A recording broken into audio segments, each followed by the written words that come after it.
साथियों नमस्कार। करोड़ों केंद्रीय कर्मचारियों और पेंशन भोगियों के लिए बहुत ही राहत भरी खबर निकल करके आ रही है। वीडियो को विस्तार से बताएंगे। दोस्तों चैनल पर नए हैं तो सब्सक्राइब करना ना भूलें, नोटिफिकेशन बेल को ऑल पर क्लिक करें ताकि जब भी सैलरी और पेंशन से जुड़ी कोई खबर डालें वो नोटिफिकेशन के जरिए आपके पास पहुंच जाए।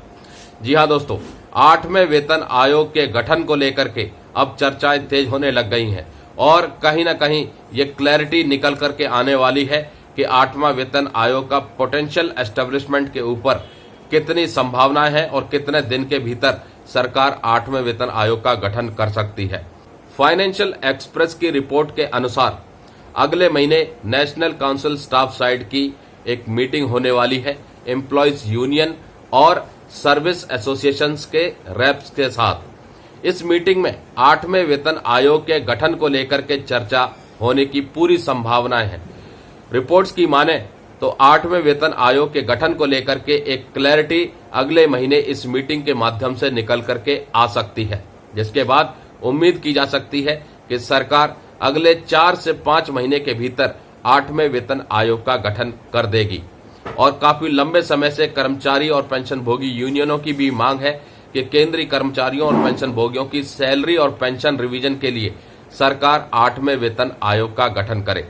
आपको बता दें कि पिछली बार जब केंद्रीय बजट पेश किया गया था, यानी यूनियन बजट वित्त मंत्री निर्मला सीतारमण जी ने जुलाई के महीने में पेश किया था नई सरकार के गठन के बाद, उसमें उम्मीद की जा रही थी कि सरकार 8वें वेतन आयोग के संदर्भ में कुछ अनाउंसमेंट कर सकती है, लेकिन ऐसा देखने को नहीं मिला। उसके बाद वित्त सचिव टीवी सोमनाथन जी ने टीवी चैनल को एक इंटरव्यू दिया जिसमें उन्होंने इंडिकेट किया कि सरकार इस महत्वपूर्ण विषय पर नियर फ्यूचर में कुछ डिसीजन ले सकती है। हालांकि अगला पे रिवीजन यानी अगला 8वां वेतन आयोग 2026 में ड्यू है और अभी हम 2024 में बैठे हैं, तो उम्मीद की जा रही है कि अगले महीने जो नेशनल काउंसिल की ये मीटिंग होनी है एम्प्लॉयज यूनियन के रैप और सर्विस एसोसिएशंस के रैप के साथ, इसमें 8वें वेतन आयोग के गठन को लेकर के एक बड़ी क्लैरिटी निकल के आ सकती है। moneycontrol.com की तरफ से जो रिपोर्टिंग की गई है कि अगले 5 महीने में आएगा 8वां वेतन आयोग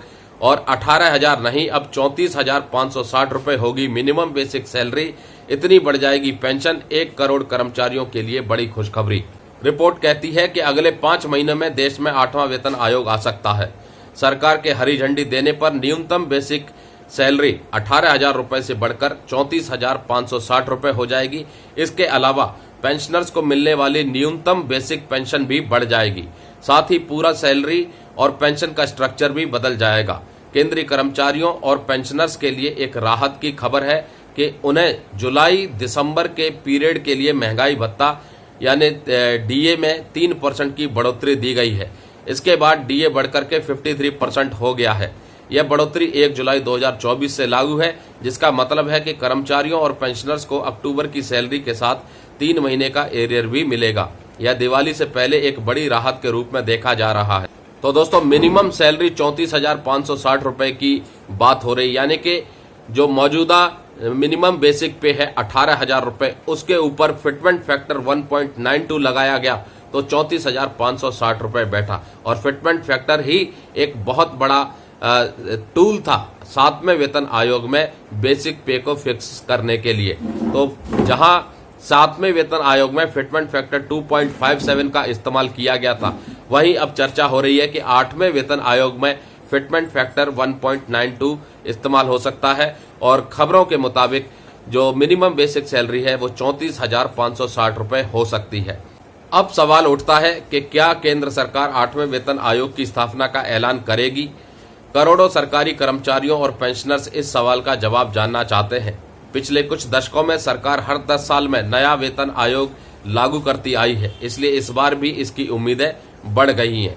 तो दोस्तों 8वें वेतन आयोग को लेकर के अब चर्चाएं तेज होने लग गई हैं। ये मामला तूल पकड़ता जा रहा है क्योंकि समय अगले पे रिवीजन का, अगले पेंशन रिवीजन का बिल्कुल नजदीक आता जा रहा है और उसके लिए उससे पहले वेतन आयोग के गठन की मांग तेजी से उठने लग गई है। और इसी को लेकर के अगले महीने एक महत्वपूर्ण मीटिंग हो रही है सर्विस एसोसिएशंस और एम्प्लॉयज यूनियंस के रैप के साथ, जिसमें यूनियन कैबिनेट सेक्रेटरी जो नेशनल काउंसिल जेसीएम की मीटिंग होगी उसको लीड करेंगे।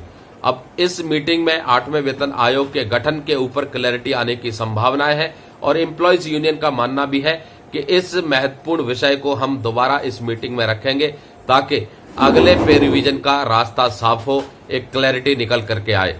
ये तो बात रही अगले महीने की, लेकिन अब बात कर लेते हैं मौजूदा महीने की। जो 3% महंगाई भत्ता और महंगाई राहत की बढ़ोतरी की गई है, जो 50% के बाद 53% की दरों से आपकी सैलरी और पेंशन के साथ क्रेडिट हो जाएगा और उम्मीद पूरी की जा रही है कि दीपावली से पहले बढ़ा हुआ महंगाई भत्ता और महंगाई राहत का एरियर का भुगतान भी हो जाएगा। इसी उम्मीद के साथ कि जल्द ही सरकार 8वें वेतन आयोग का गठन करे। रखते हैं दोस्तों, नमस्कार, जय हिंद, जय भारत।